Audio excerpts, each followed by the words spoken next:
Hare Krishna, Sri Srimad Bhagavad Gita, chapter number 8, sloka number 27.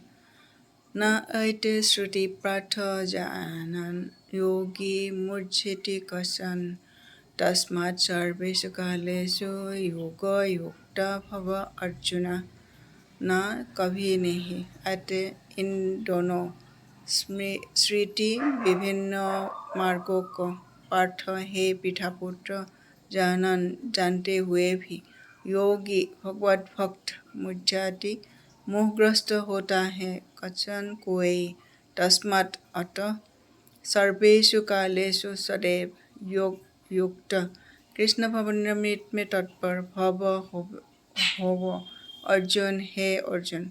अनुवाद हे अर्जुन, यद्यपि भक्तगण इन दोनों मार्गों को जानते हैं किंतु वे मोहग्रस्त नहीं होते, अतः तुम भक्ति में सदैव स्थिर रहो। हरे कृष्ण हरे कृष्ण कृष्ण कृष्ण हरे हरे, हरे राम राम राम हरे हरे।